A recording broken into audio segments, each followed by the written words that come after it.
Good morning student. आपका chapter number 4 आज start कर रहे हैं, ठीक है। तो चैप्टर नंबर 4 के यहाँ पे दो पार्ट हैं। फर्स्ट इज वेक्टर पार्ट और second is projectile motion. Clear? Because projectile motion is the best example of motion in 2D। तो यहाँ पे मोशन इन अ प्लेन को डिस्क्राइब करने के लिए पहले आपको वेक्टर थ्योरी को रियलाइज करना है, समझना है, ठीक है। उसके बाद आपको लेके चलेंगे प्रोजेक्टाइल मोशन की ओर, जो वर्टिकल प्लेन का सबसे बेस्ट एग्जांपल है प्रोजेक्टाइल, ठीक है। Chapter number 4 motion in a plane we will start now with motion in 2D। तो देखिए, सबसे पहले मैं आपको एग्जांपल देता हूं मोशन इन 2D, ठीक है। इसे बोलते हैं 2D मोशन। एक तरह से क्या बोलते हैं इसे? 2D motion.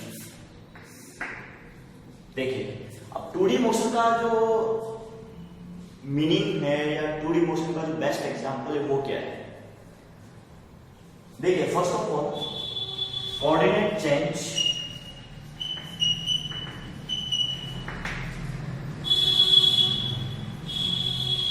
Of an object,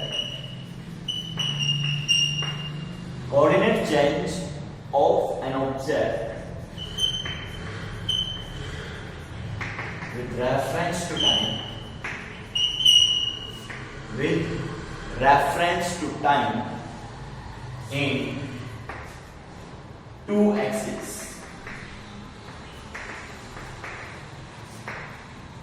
simultaneously.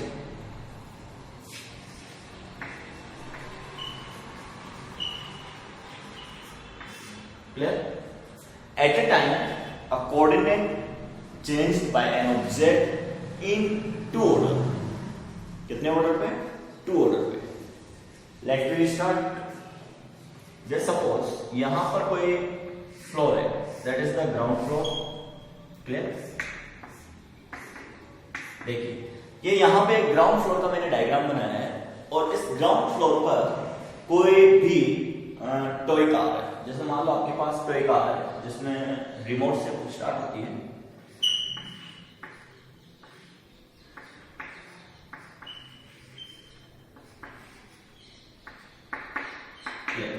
ये यहां पे एक टॉय कार का एग्जांपल मैं डिजाइन कर रहा हूं। टॉय कार यहां पे x1 y1 से क्रिएट होती है। इसकी लोकेशन है x1 y1। Clear? At particular time, let me start it by the remote और ये मूव ऑन करती है, किसी दूसरी जगह जाती है, यहां पे चलिए।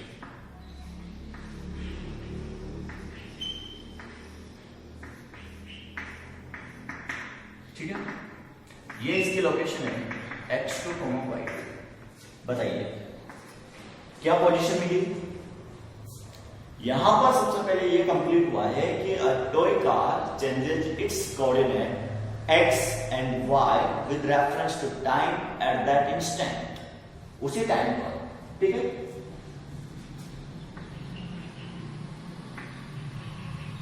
तो पहले पोजीशन क्या थी? x1, y1। बाद में पोजीशन क्या हुई? x2, y2। क्लियर? x1 से क्या हुआ? x2 चेंज हुआ, y1 किसमें चेंज हुआ? y2 में चेंज हुआ। समझिए, ठीक है। तो ये तो आपका ये पार्ट कंप्लीट होता है कि यहां पर प्लेन ही मैंडेटरी है। प्लेन पर मोशन कंफर्म करवाने के लिए आपको प्लेन को मेंशन करना पड़ेगा। पहले xy प्लेन है, बाद में yz प्लेन है, फिर xz प्लेन है और एनी दो axis create a plane. Clear? कोई भी दो एक्सिस मिलकर एक प्लेन का कंस्ट्रक्ट करती है। तो प्लेन यहाँ पर दो प्रकार के होंगे और मैकेनिक्स में प्लेन तीन प्रकार के यूज होते हैं। कौन कौन से यूज होते हैं? मैथमेटिकल फिनोमेना के अंदर आपने generally horizontal plane and vertical plane का डिस्क्रिप्शन पढ़ा है, बट फिजिक्स के अंदर एडिशनल प्लेन और आता है जिसे बोलते हैं इंक्लिनेशन प्लेन। क्लियर? वह प्लेन जो किसी एंगल पर झुका हुआ हो। जैसे मान लो यहां पर कोई बुक है, देखिए ये एक प्लेन है, ठीक है। ये आपका हॉरिजॉन्टल प्लेन का एक एग्जांपल है। ये आपका वर्टिकल प्लेन हो गया, ठीक है। लेकिन इस हॉरिजॉन्टल प्लेन को आप किसी एंगल पे इस हॉरिजॉन्टल लाइन के रेफरेंस में किसी एंगल पे क्या कर दो, झुका दो। तो ये हॉरिजॉन्टल के साथ जितने डिग्री का एंगल बना रहा है वो आपका vertical plane sorry inclination plane होगा। ओके, देखिए अब 2D मोशन को समझने के लिए सबसे बेस्ट सिनेरियो है वेक्टर। सबसे पहले वेक्टर को समझना पड़ेगा। क्लियर बेटा? Motion in a plane describe to the two format. First is format vector format, second format projectile motion. तो इस चैप्टर के दो पार्ट हैं। सबसे पहले आप यहाँ पे डिस्क्राइब करेंगे पार्ट 1। पार्ट 1 को लिखेंगे वेक्टर, पार्ट 2 को लिखेंगे प्रोजेक्टाइल मोशन। प्रोजेक्टाइल मोशन, ठीक है।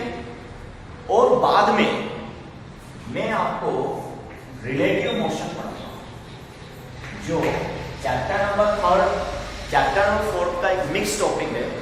Relative motion in straight line and relative motion in plane. तो दोनों को आप कंबाइन पढ़ेंगे, रिलेटिव मोशन। क्लियर? अब रिलेटिव मोशन में भी 3 केस है। Motion on a straight line, river boat combinations and umbrella combination, umbrella and river rain combination. ठीक है, तो ये आपका नेक्स्ट प्रोग्राम रहेगा जो आपको ऑनलाइन क्लास में पढ़ाया जाएगा। कम से भी कम 15 डेज की क्लास। कितने दिन? 15 डेज। तब जाकर आपका चैप्टर नंबर 4 कंप्लीट होगा। तो now we will start part 1 vector. क्या स्टार्ट करें बेटा? वेक्टर।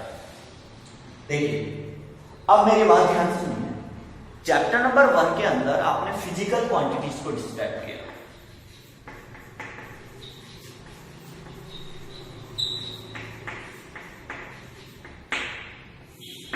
ठीक है, physical quantities based on the dependency. There are the two types, first is fundamental quantities and another is direct quantities. Clear? और आपको यह भी अच्छे से पता है कि डायरेक्ट क्वांटिटीज किसके ऊपर डिपेंड होती है? फंडामेंटल क्वांटिटीज के ऊपर डिपेंड होती है। क्लियर? लेकिन यहां पे क्लासिफिकेशन स्टार्ट कर रहे हैं। क्लासिफिकेशन बेस्ड ऑन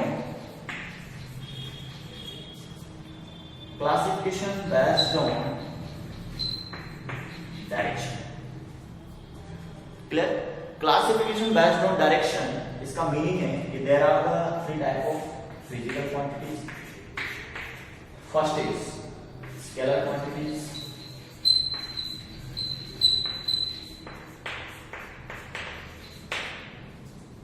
ठीक है। Second is vector quantities,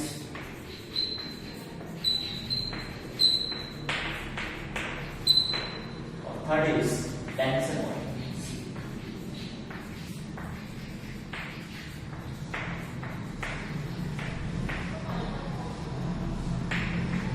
ठीक है, scalar quantities, vector quantities and tensor quantities को एक शॉर्टली डिस्क्राइब कर देते हैं, फिर वापस ओपन करेंगे।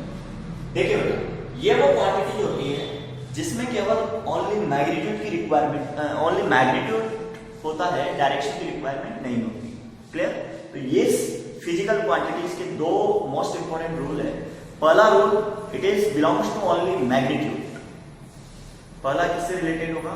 It is belongs to only magnitude. Clear? Second किससे बिलोंग करेगा? Magnitude with direction. Second किससे बिलोंग करेगा? Magnitude होगा but with direction होगा। Tensor quantities, यहां पे अगर आप डायरेक्शन को चेंज करते हैं, क्या करते हैं? डायरेक्शन को चेंज करते हैं तो ऑटोमेटिकली क्या चेंज हो जाएगा? मैग्नीट्यूड चेंज होगा। क्लियर? डायरेक्शन चेंज होगा तो मैग्नीट्यूड चेंज होगा ऑटोमेटिकली। ये तीनों यहां पे। आज का आपका फर्स्ट टॉपिक है स्केलर क्वांटिटीज।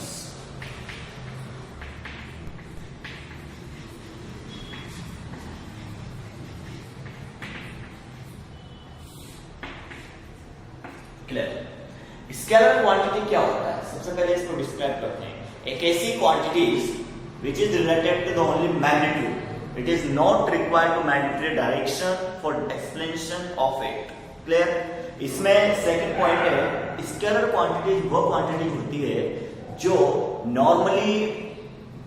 नॉर्मली अलजेब्रिक जो फिनोमिना है उन पे बेस्ड उसकी कैलकुलेशन होती है। जैसे मान लो a प्लस बी करना है, अब a की वैल्यू 12 है और b की वैल्यू 3 है, तो 12 प्लस 3 क्या हो जाएगा? 15 हो जाएगा। क्लियर? तो स्केलर क्वांटिटीज जो केवल ओनली मैग्नीट्यूड से रिलेटेड होती है,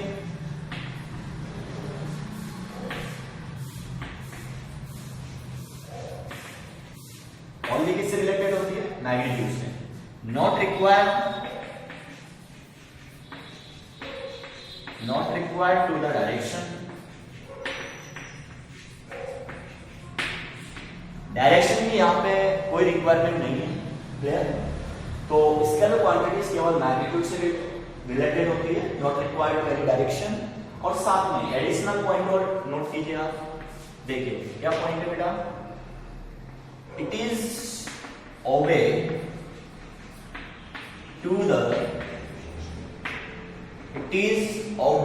to the normal algebraic phenomena. ठीक है? Normal algebraic phenomena. Scalar quantities के एग्जांपल में बात करें तो सबसे पहले डिस्टेंस आएगी। ये एग्जांपल है। उसके बाद नॉर्मल टाइम आएगा, उसके बाद वर्क आएगा, उसके बाद एनर्जी आएगी, उसके बाद और भी बहुत सारे एग्जांपल्स हैं, just like as speed. Time हो गया, वर्क हो गया, एनर्जी हो गई, स्पीड हो गई। ठीक? उसके बाद इलेक्ट्रिक करंट।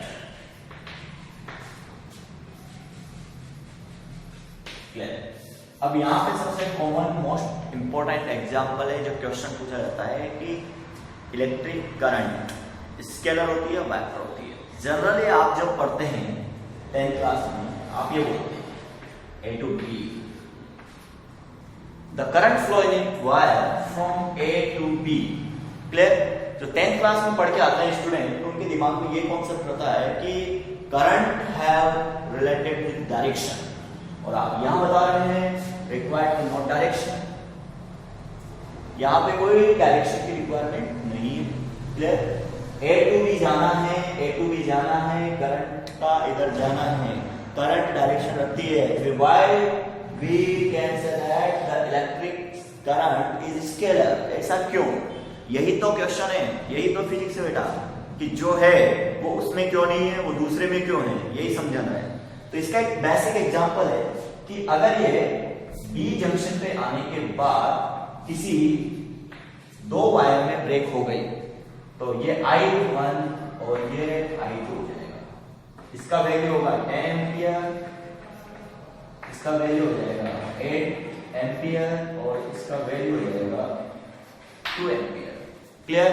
बताइए, सिंपल अलजेब्रिक एडिशन हुआ नहीं हुआ? 10 = 8 + 2। डायरेक्शन क्या इधर जा रही है या इधर जा रही है, उससे इसका कोई मीनिंग नहीं है।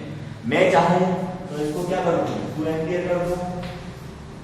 मैंने 8 एम्पियर कर दिया। बताइए, रिजल्ट में कोई इफेक्ट आया? नहीं आएगा। क्यों नहीं आएगा? बिकॉज इलेक्ट्रिक सर्किट के अंदर इलेक्ट्रिक करंट डायरेक्शन को मेंशन तो करती है, लेकिन किसी जंक्शन पे जाने के बाद वो क्या करती है बेटा? नॉर्मली सिंपल अलजेब्रिक फॉर्मूले पे बेस्ड हो जाती है।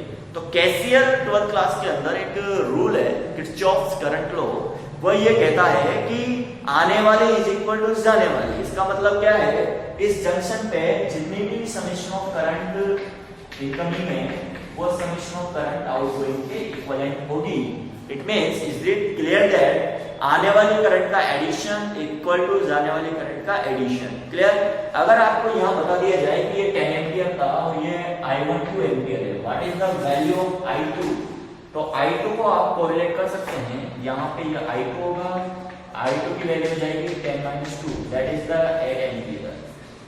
क्लियर? तो ये टॉपिक तो वैसे 12th क्लास से रिलेटेड है और बहुत ही शानदार टॉपिक है, चैप्टर नंबर 3 का। क्लियर? तो यहाँ पे स्केलर क्वांटिटीज को डिस्क्राइब करने के लिए मैंने आपको एक्सप्लेन किया है। उसमें फर्स्ट क्वेश्चन ये पूछा जाता है कि why we can say that the electric current is a scalar quantity. तो your answer is belongs to this topic. Electric current have most direction but it is obey to the role of normal algebraic phenomena. Clear? Vector quantities जब आएगी तो वो normal algebraic phenomena पे based नहीं रहेगी, that is based on the vector algebra. Vector algebra के number of 3 parts आपको describe करवाए जाएंगे। पहला डिस्क्रिप्शन होगा एडिशन ऑफ वेक्टर, दूसरा डिस्क्रिप्शन होगा सब्ट्रैक्शन ऑफ वेक्टर और थर्ड डिस्क्रिप्शन होगा मल्टीप्लिकेशन ऑफ वेक्टर। क्लियर? तो ये मोस्ट पॉइंट है स्केलर के बाद आने वाले हैं। अभी यहाँ पे जो टॉप मोस्ट पॉइंट है वो ये है कि इलेक्ट्रिक करंट को स्केलर क्यों कहा जाता है, सबसे ज्यादा कंफ्यूज करता है स्टूडेंट को 11th क्लास में। क्लियर? और स्केलर क्वांटिटीज एक नॉर्मल वर्ड है कि ऐसी क्वांटिटीज जो फिजिक्स से रिलेटेड है तो वो फिजिकल क्वांटिटी तो वैसे कहलाएगी, बट ऐसी क्वांटिटी जिनका संबंध केवल इट्स वैल्यू से होता है, डायरेक्शन से नहीं होता है, तो वो क्या कहलाती है बेटा? स्केलर क्वांटिटीज कहलाती है। इट इज क्लियर दैट और नॉट? ये यहां पे क्लेरिफिकेशन मांग रहा है कि स्केलर समझ में आया नहीं है आपके।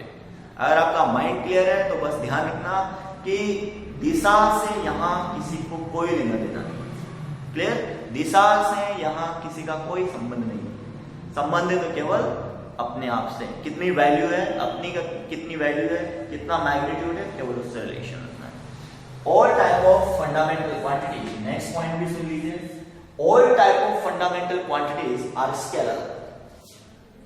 Fundamental quantities, जितनी भी fundamental quantities है वो सभी क्या होगी बेटा? स्केलर होगी। All type of fundamental quantities are belongs to the scalar quantity. Okay? तो ये टॉपिक यहाँ पे फिनिश करते हैं। सेकेंड टॉपिक उठाते हैं वेक्टर क्वांटिटी।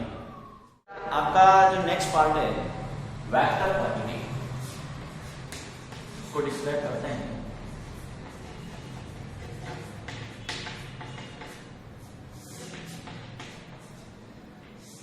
ठीक है, what is the vector quantity?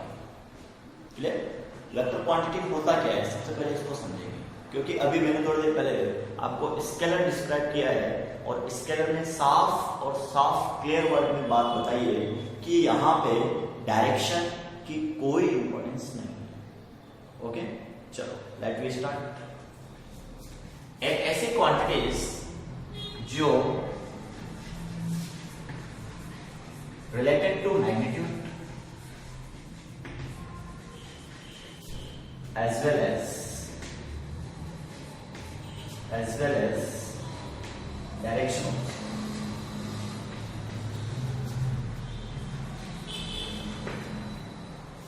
related to magnitude as well as direction also. Clear? अब देखिए मैग्नीट्यूड क्या होता है वो समझिए। जैसे मान लो ये कोई लेंथ है 2 सेंटीमीटर। क्लियर? ए पॉइंट इसका इनिशियल पॉइंट है और बी पॉइंट इसका फाइनल पॉइंट है। क्लियर है? अब मैं बोलता हूं कि मुझे ए से बी की ओर डिस्प्लेस होना है। The direction is A B, the direction is A B. Clear? तो ये किसको डिनोट करेगा? ए बी वेक्टर को डिनोट करेगा। ये आपका हेड होगा और ये टेल होगा।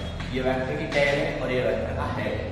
तो वेक्टर को रिप्रेजेंट किया जाता है किसी एक एरो लगा के, किसी एक एरो से रिप्रेजेंट किया जाता है।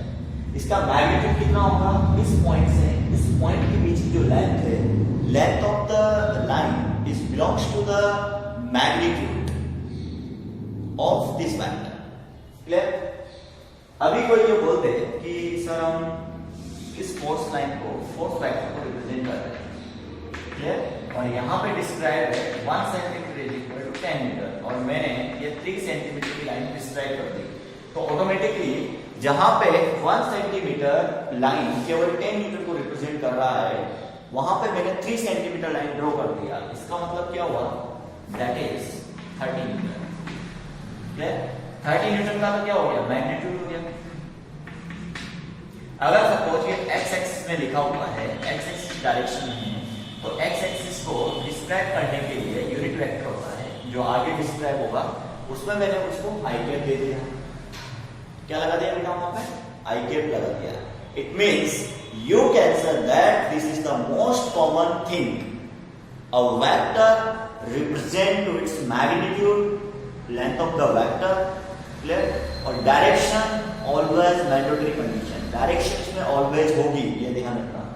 तो वेक्टर क्वांटिटीज का सेकंड इंपॉर्टेंट पॉइंट है, पहला तो हो गया कि डायरेक्शन और मैग्नीट्यूड दोनों होते हैं, क्लियर? सेकंड इंपॉर्टेंट पॉइंट है कि it is obey to rule of the vector algebraic phenomena. ये हो जाएगा it is obey to rule of vector phenomena, clear? It is to obey to the rule of vector phenomena, algebraic phenomena बात कर रहे हैं,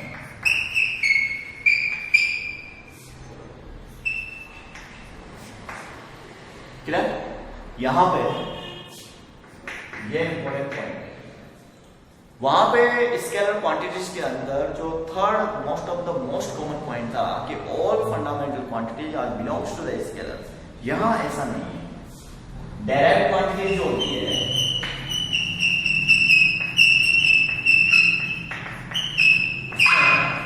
दोनों प्रकार की क्वांटिटीज अवेलेबल होती है, कुछ इसके अंदर स्केलर होती और कुछ इसके अंदर टेंसर होती और something is related to the tensor also,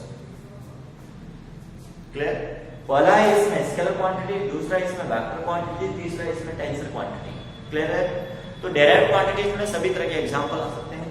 मुझे यहाँ पे वेक्टर क्वांटिटीज का एग्जांपल चाहिए। सबसे पहले वहां क्या होता है? डिस्टेंस, डिस्टेंस की कोई डायरेक्शन नहीं होती, यहाँ होता है डिस्प्लेसमेंट, इसकी कोई डायरेक्शन होती है। देखिए अगर मैं A to B जा रहा हूं तो मैं AB वेक्टर बोलूंगा, अगर मुझे B to A आना है, कहां आना है? B to A, तो ये अब BA वेक्टर हो जाएगा,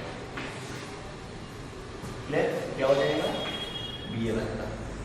तो ये डायरेक्शन इंपॉर्टेंट है। वहां पे स्पीड होता है डिस्टेंस अपॉन टाइम, यहां पे डिस्प्लेसमेंट अपॉन टाइम नहीं है, तो ये बनाएगा वेलोसिटी, क्लियर? डिस्प्लेसमेंट की जो डायरेक्शन होती है वो डिस्क्राइब करती है वेलोसिटी की direction on a straight line. Velocity की जो डायरेक्शन होती है स्ट्रेट लाइन में वो डिस्क्राइब करती है एक्सेलरेशन की डायरेक्शन। तो एक्सेलरेशन d क्या होता है? वेलोसिटी अपॉन टाइम होता है। तो a बराबर मतलब a vector is equal to v vector upon time, clear? v vector upon time का मतलब क्या होता है? That is the velocity vector describe to the acceleration direction. फिर आप बोलेंगे सर ग्रेविटी में तो आपने बोला था कि ऑब्जेक्ट चाहे ऊपर जाए या नीचे जाए, ग्रेविटेशन ऑलवेज क्या होना चाहिए? डाउनवर्ड। तो वहां पे तो फिक्स मैंडेटरी कंडीशन है कि मोशन अंडर ग्रेविटी के केस में ग्रेविटेशनल एक्सेलरेशन की जो डायरेक्शन होगी वो ऑलवेज क्या होगी? Downward, clear? यहाँ स्ट्रेट लाइन का डिस्क्रिप्शन कर रहे हैं। तीसरा पार्ट इसके बाद एक्सेलरेशन आने के बाद आप फोर्स डिस्क्राइब करेंगे, F वेक्टर हो जाएगा m a वेक्टर, क्या हो जाएगा? m a vector. इसका मतलब displacement vector, velocity vector, acceleration vector, force vector, clear? Force के बाद आपको मिलेगा मोमेंटम t वेक्टर, ये होता है mv वेक्टर। क्या होता है? Momentum. Velocity vector scalar quantity mass उससे मल्टीप्लाई किया तो आउटपुट मिला आपको p वेक्टर। तो p वेक्टर क्या डिस्क्राइब कर रहा है यहाँ पे? वेलोसिटी वेक्टर और मास का मल्टीप्लिकेशन होता है p वेक्टर। तो उसकी डायरेक्शन भी कौन डिटरमाइन करेगा? वेलोसिटी की डायरेक्शन यहाँ पे p वेक्टर डिटरमाइन करेगा, क्लियर? तो ये पूरे के पूरे वेक्टर क्वांटिटीज के एग्जांपल है।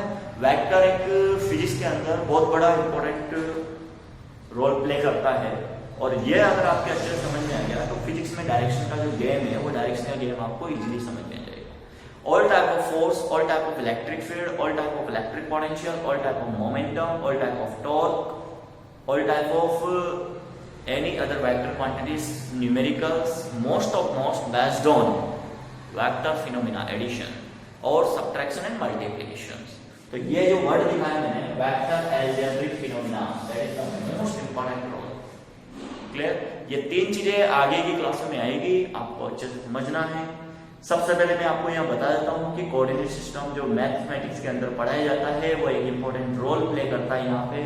There are the 2D coordinate system, तो आपको x and y, x and z and y and z लेना पड़ेगा। There are the 1D motion, तो आपको x axis, y axis, z axis separately लेनी पड़ेगी, इंडिविजुअल लाइन पे लेनी पड़ेगी। There are the 3D coordinate system, तो that is the important part, x, y, z। तो x एक्सिस की जो डायरेक्शन होती है उसे यूनिट वेक्टर i कैप से रिप्रेजेंट किया जाता है।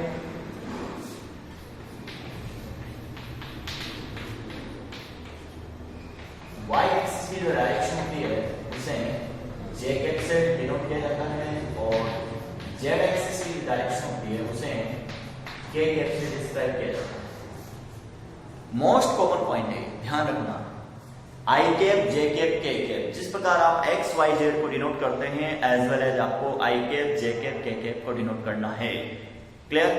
थर्ड पार्ट है आपका बेटा टेंसर क्वांटिटी। अब टेंसर क्वांटिटी क्या होती है? एक ऐसी क्वांटिटी जिसके अंदर डायरेक्शन चेंज होते ही मैग्नीट्यूड चेंज हो जाता है।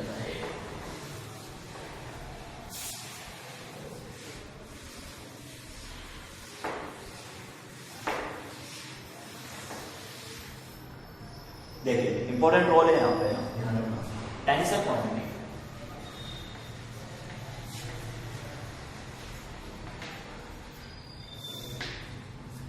सबसे पहले इसकी डायरेक्शन चेंज करो,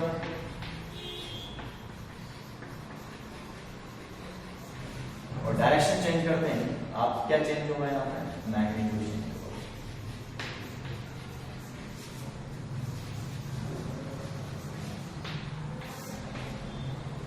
clear?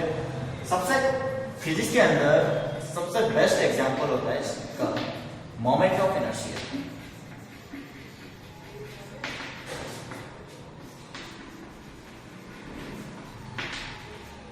Clear? I is equal to mr square। Physics के अंदर सबसे बेस्ट एग्जांपल है moment of inertia, that is the I is equal to mr square। Clear? किसी भी रोटेशनल मोशन का अगर मोमेंट ऑफ इनर्शिया निकालना है तो उसका रेफरेंस एक्सिस जरूर लेना पड़ेगा। एक बॉल को आप नंबर ऑफ 4 रेफरेंस से रोटेट कर सकते हैं। फर्स्ट, उसके मिडिल में एक्सिस होती है उससे, सेकेंड उसके डायमेट्रिक पोजीशन से, थर्ड उसके जो टेंजेंट लाइन होती है उससे, ठीक है, फोर्थ उसके जो सेंटर के पैरेलल एक्सिस है, सेंटर पे जो मेन एक्सिस है उसके पैरेलल एक्सिस से आप उसे रोटेट कर सकते हैं डायमेट्रिक पोजीशन पे। तो किसी भी particular object just like as sphere, just like as disc, just like as ring, just like as cylinder, इनमें क्या होता है? रेफरेंस एक्सिस पाई जाती है, कम से कम 4 एक्सिस, एनी 3 एक्सिस इसमें अवेलेबल होती है। उनके रेफरेंस में आप उसे रोटेट करवाएंगे तो रोटेशनल मोशन आपका चैप्टर नंबर 7 में आएगा। क्लियर? तो वहां तक जाने से पहले आपको वेक्टर में बहुत सारा पढ़ना है, उसके बाद प्रोजेक्टाइल है, फोर्स है, वर्क पावर एनर्जी है। तो मैकेनिक्स अब स्टार्ट हो गई है, mechanics in motion in straight line, यहां से आपकी फिजिक्स की शुरुआत होती है। तो अब जो क्लासेस चल रही है पिछले 10 से 15 दिन से, वो बहुत इंपॉर्टेंट क्लासेस है। अब आप ये मान के चलिए कम से कम जनवरी तक मैकेनिक्स ही मैकेनिक्स पढ़ेंगे आप। और अगर कोई स्टूडेंट वीडियोस नहीं देखता है, नोट्स को मेंशन नहीं कर रहा है, असाइनमेंट सॉल्व नहीं कर रहा है, न्यूमेरिकल नहीं कर रहा है, तो बेटा मेरी कोई गारंटी नहीं है कि वो फिजिक्स समझ पा रहा है या नहीं। क्लियर? ये आप अपने स्तर पे फिर व्यवस्था करो उस चीज की। यहाँ पे आपको जो क्लास दी जा रही है उसमें कोई डाउट है तो आप बेझिझक पूछिए, नोट्स आपको अवेलेबल है, वीडियोस आपके पास रेगुलर यूट्यूब पे हैं। क्लियर? इन चीजों को देखिए, समझिए, रिवाइज कीजिए, वापस वीडियो देखते हुए कहीं भी बैठ जाओ, 10-15 मिनट वीडियो देख लो, आपका टॉपिक रिवाइज रहेगा, बुक खोलने की जरूरत नहीं पड़ेगी। ओके? अब आप आज का जो वर्क नोट करेंगे उससे पहले आपको एनसीईआरटी क्वेश्चंस के लिए 3 to 4 पेज लेफ्ट करने हैं, मतलब पेज को छोड़ना है, उसके बाद चैप्टर नंबर 4 स्टार्ट करना है। ओके बेटा? क्यों छोड़ना है? क्योंकि अभी इसमें एनसीईआरटी न्यूमेरिकल को सोल्व करेंगे, तो उसके लिए मैं 1-2 दिन दे रहा हूँ आपको, आप ट्राई कीजिए, उसके बाद मैं आपको वापस एनसीईआरटी न्यूमेरिकल करवाता हूँ। तब तक मैं चैप्टर 4 स्टार्ट कर चुका हूँ। ठीक है बेटा? चलो ये क्लास यहाँ पे फिनिश करते हैं। आज मैंने केवल बेसिक पढ़ाया है, नेक्स्ट क्लास जो आएगी उसमें मैं वेक्टर से रिलेटेड थ्योरी को आगे बढ़ाऊंगा।